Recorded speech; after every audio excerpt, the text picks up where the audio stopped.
नमस्कार। आज के इस एक्सप्लेनर में हम एक बेहद दिलचस्प सफर पर निकलने वाले हैं। ये सफर प्राचीन वाल्मीकि रामायण के पुराने पन्नों से शुरू होकर आज के आधुनिक समाज में गूंजने वाले नारों और राजनीतिक बहसों तक जाता है। सदियों पुराने साहित्य का विश्लेषण और आज की राजनीति, इन दोनों का ये एक बहुत ही अनोखा संगम है। तो चलिए, बिना किसी देरी के इस ऐतिहासिक सफर की शुरुआत करते हैं। तो जल्दी से देख लेते हैं कि आज हम क्या क्या कवर करने वाले हैं। सबसे पहले वाल्मीकि रामायण का विश्लेषण, फिर समझेंगे कि मूल राम राज्य क्या था। उसके बाद एक बड़ा सवाल, क्या उत्तरकांड बाद में जोड़ा गया। फिर आएंगे आज के दौर में जहां इन नारों का आधुनिक दुरुपयोग हो रहा है, और आखिर में बात करेंगे उस शांतिपूर्ण संदेश की वापसी पर। शुरुआत करते हैं भाग 1 से, वाल्मीकि रामायण का विश्लेषण। अब किसी भी गहरी बात को समझने के लिए बेसिक फाउंडेशन क्लियर होनी चाहिए ना। वाल्मीकि रामायण ये वो प्राचीन और एकदम मूल ग्रंथ है जिसमें भगवान राम के जीवन का सबसे प्रामाणिक वर्णन मिलता है। महर्षि वाल्मीकि द्वारा रचे गए इस महाकाव्य को इस विषय का सबसे पुराना सोर्स माना जाता है। इस बात को ध्यान में रखना बहुत जरूरी है, क्योंकि आज की हमारी पूरी चर्चा इसी ग्रंथ के मूल पाठ पर ही आधारित होने वाली है। आगे बढ़ते हैं भाग 2 की तरफ, मूल राम राज्य। सोर्स मटेरियल को देखा जाए तो इस महाकाव्य का जो मूल अंत था वो एकदम हैप्पीली एवर आफ्टर जैसा था, एक बेहद सुखद और आदर्श समापन जिसे राम राज्य कहा जाता है। जब भगवान राम अयोध्या लौटते हैं और सिंहासन संभालते हैं तो एक ऐसा आदर्श समाज बनता है जहां सिर्फ न्याय, शांति और समृद्धि है। मूल ग्रंथ यही बताता है कि कथा यहीं अपने सबसे पूर्ण और शांतिपूर्ण रूप में खत्म हो जाती है। कोई दुख नहीं, कोई बेवजह का संघर्ष नहीं, बस एक परफेक्ट एंडिंग। अब आते हैं भाग 3 पर, उत्तरकांड। क्या ये बाद में जोड़ा गया? यहां से ना एक बहुत ही गहरी और ऐतिहासिक बहस शुरू होती है। एक सीधा सा सवाल उठता है, क्या उत्तरकांड को मूल ग्रंथ में बाद में जोड़ा गया था?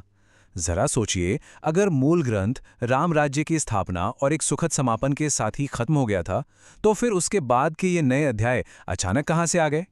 ये सवाल हमें सक्रिय रूप से ये सोचने पर मजबूर करता है कि प्राचीन ग्रंथों को समय के साथ कैसे बदला गया होगा।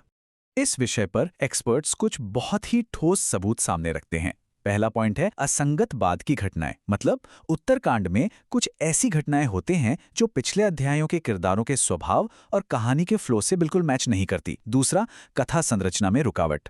कहानी का जो एक नेचुरल फ्लो चल रहा था वो अचानक जैसे टूट सा जाता है। और तीसरा, और शायद सबसे बड़ा सबूत, मूल शांतिपूर्ण निष्कर्ष से भटकाव।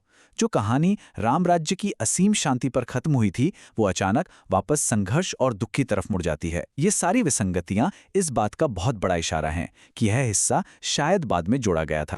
इस तुलना को देखिए, बाईं तरफ मूल अंत है, राम राज्य का वो सुखद समापन जहां चारों ओर न्याय और शांति का साम्राज्य है, और दाईं तरफ है उत्तरकांड की असंगत बाद की घटनाएं जो उस शांतिपूर्ण निष्कर्ष से बिल्कुल अलग दिशा में जाती हैं।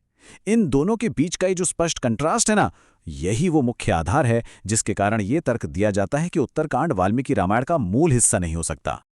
चलिए, अब आते हैं भाग 4 पर, नारों का आधुनिक दुरुपयोग। प्राचीन ग्रंथ की इस बहस का आज की समकालीन राजनीति से बहुत गहरा नाता है। आज हम देख रहे हैं कि जय श्री राम जैसे बेहद पवित्र और शांतिपूर्ण नाम का कुछ चरमपंथी तत्वों द्वारा दुरुपयोग किया जा रहा है। जिस नाम का असली अर्थ राम राज्य की शांति, न्याय और करुणा से जुड़ा था, उसे अब अक्सर हिंसा और नफरत भड़काने के एक हथियार के रूप में इस्तेमाल होते हुए देखा गया है। सच कहूं तो ये शब्दों के राजनीतिकरण का एक कड़वा सच है। एक सकारात्मक संदेश को उसके मूल अर्थ से बिल्कुल अलग ही कर दिया गया है। लेकिन ध्यान देने वाली बात यह है कि ये समस्या सिर्फ किसी एक धर्म की नहीं है। बाईं ओर हिंदू धर्म के पवित्र नारों का उदाहरण है, पर दाईं ओर देखिए, दुनिया के कई अन्य धर्मों में भी धार्मिक नारों और भाषा का बिल्कुल इसी तरह से दुरुपयोग होता है। धार्मिक भावनाओं और पवित्र शब्दों को चरमपंथियों द्वारा अपने फायदे के लिए इस्तेमाल करना, ये एक ग्लोबल समस्या है। इससे एक बात तो साफ हो जाती है कि खराबी किसी ग्रंथ में नहीं, बल्कि उन लोगों की मंशा में होती है जो उसका गलत इस्तेमाल करते हैं। अब बढ़ते हैं अपने आखिरी और 5वें भाग की तरफ, शांतिपूर्ण संदेश की वापसी। समस्या तो हमने समझ ली, पर इसका समाधान क्या है? इस पूरे एक्सप्लेनर का सबसे बड़ा टेकअवे इस एक विचार में छिपा है। भगवान राम के नाम को कलंकित करने वालों से इसे शांतिपूर्ण तरीके से वापस लेना। जिन लोगों ने अपने राजनीतिक या चरमपंथी मकसदों के लिए इस पवित्र नाम को हाईजैक कर लिया है ना, उनसे इस नाम का असली और सच्चा अर्थ वापस छीन लेने की सख्त जरूरत है। और सबसे खास बात, यह वापसी भी बिल्कुल उसी शांतिपूर्ण तरीके से होनी चाहिए जिसकी स्थापना मूल राम राज्य में की गई थी। तो आखिर में एक बड़ा सवाल छोड़कर जाते हैं। प्राचीन ग्रंथों की जड़ों को समझने से आधुनिक विमर्श यानी मॉडर्न नैरेटिव्स कैसे बदल जाते हैं? जब हम इस बात की गहराई में जाते हैं कि मूल ग्रंथ असल में क्या कहते थे और समय के साथ उनमें क्या बदलाव आए, तो आज की राजनीतिक बहसों को देखने का नजरिया पूरी तरह से बदल जाता है। ये स्पष्ट हो जाता है कि सच्चाई हमेशा सतह से कहीं ज्यादा गहरी होती है।